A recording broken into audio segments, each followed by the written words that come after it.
If you're living with hypermobility, HSD or hEDS, then you'll know it's not just about being flexible. It's about living in a body that can feel unpredictable, painful or easily exhausted. In this video, I want to talk about what actually helps when you live with these conditions. So not the specific exercises, but more the principles that can make movement feel safer, more sustainable, and to help build your confidence again. So I'm Nick Brown, I'm a pain specialist physiotherapist with a special interest in hypermobility. This is the second video in my Hypermobility series. But remember, this video is for general information only and is not intended as individual medical advice. So as we discussed in the last video, hypermobility exists on a spectrum, and for many people it affects far more than just your joints. So commonly areas like the shoulders, the hips, the lower back, neck, knees, ankles, wrists and hands are involved.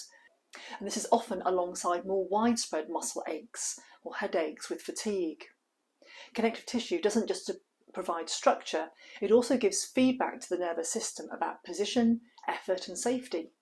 So when that tissue is more elastic, your body has to work harder just to feel stable. And over time, that extra effort can lead to ongoing fatigue, muscle tension, and kind of overactivity in the tissues. This can lead to things like poor sleep, brain fog, and a more sensitized nervous system. So that means that pain can feel louder and recovery can take longer. So it can make everyday life feel exhausting, even when you look perfectly well on the outside. So where do you start? A common mistake is just jumping straight into strengthening or fitness. But for many people with hypermobility, the first step isn't strength, it's trying to build safety. So before asking your body to do more, it needs to feel safe. And that starts with awareness. So noticing where you hold tension can often be, say, in the jaw, the shoulders, ribs or the lower back. Notice if you're bracing or holding your breath without realising.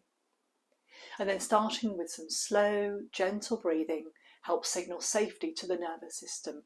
And even just a few minutes a day can help to reduce some of that background tension and make movement feel less threatening. This calm foundation reduces overprotection from muscles and fascia and creates the conditions for movement to feel safer and more controlled. So once your system feels more settled, the focus shifts to control, not to force. So rather than pushing into end ranges or chasing your flexibility, the aim is to move with more awareness and steadiness.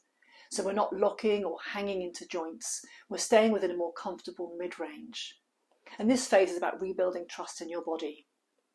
This whole approach is influenced by the integral movement method, or IMM, developed by Jeannie DeBon, which a lot of my work also comes from. It focuses on restoring confidence, variability and nervous system safety rather than forcing stretches or trying to achieve some kind of perfect posture. As your control improves, you can begin to challenge your system. But the key principles here are simple.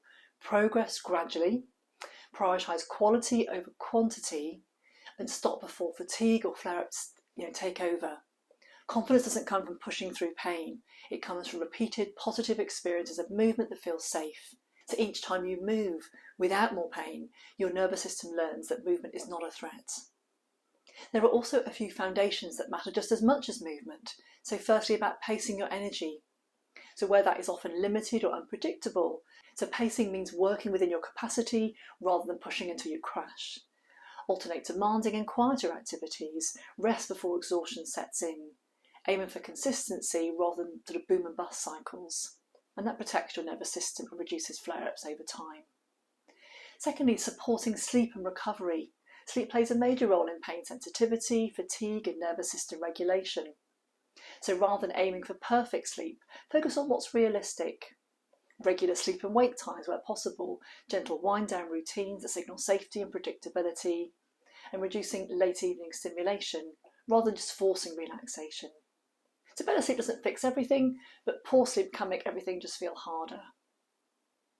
And then thirdly, we're moving towards what matters to you most. So rehabilitation works best when it's linked to these sort of meaningful goals. So instead of asking, how do I fix my body? Try asking, what do I want my body to help me do? That might be, walking the dog, working with less fatigue, playing with your children, or just feeling more confident leaving the house. Movement becomes a tool for living, not something that you have to get right. So when you bring together nervous system safety, pace movement, sleep hopefully that's good enough, and goals that matter to you, progress becomes more sustainable.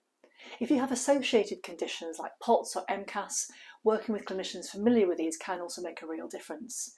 So a joined up approach, physiotherapy with medical input, nutrition or psychological support often brings the best outcomes, and you're not meant to do this alone.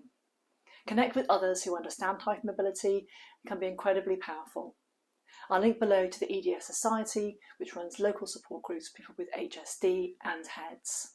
So feeling understood and validated is often where real change begins.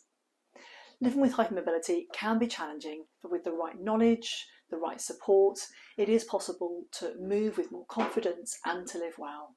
So start small, create safety first, and build control before strength, pace your energy, support your nervous system, and most importantly, treat yourself with the same compassion that you'd offer someone that you care about. So thank you so much for watching and listening today. I'll see you in the next video where I'll take you through a more practical movement session. And if this was helpful to hear, then please like, subscribe and to share it with anyone else who you think might need to hear this today. Bye for now.